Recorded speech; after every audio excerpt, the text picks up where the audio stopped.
Hello guys, welcome to my style channel. இப்போது வெங்காய பக்கோடா எப்படி செய்யுதுன்னு பார்க்கலாம். 3 வெங்காயம் 4 வெங்காயம் எடுத்துக்கோங்க. நீளமாக கட் பண்ணிக்கோங்க. மிளகாய் உங்களுக்கு உரப்புக்கு ஏற்ற மாதிரி நீங்கள் போட்டுக்கோங்க. நான் 2 தான் போட்டிருக்கேன். அப்புறம் ஒரு கொத்து கருவேப்பிலை போட்டுக்கோங்க. போட்டுட்டு ஒரு பவுல் நிறையா கடலை மாவு எடுத்துக்கோங்க.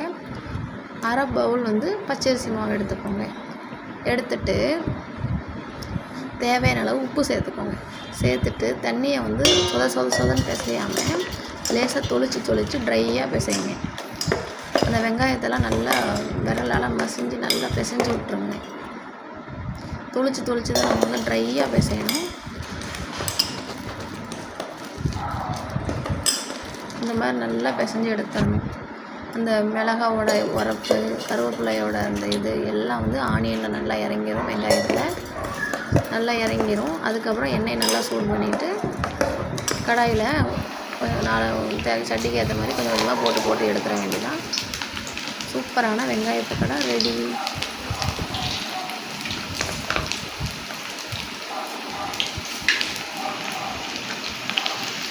அப்புறம் திருப்பி போட்டு நல்லா வெந்ததும் எடுத்துட்டு சட்னியோடு வச்சு சாப்பிடுங்க. இன்னும் சூப்பராக இருக்கும். இந்த சேனல் பிடிச்சிருந்தா லைக் பண்ணுங்கள், சப்ஸ்கிரைப் பண்ணுங்கள். செஞ்சு பார்த்துட்டு எப்படி இருக்குன்னு கமெண்ட் பண்ணி சொல்லுங்கள். தேங்க்யூ. பாய்.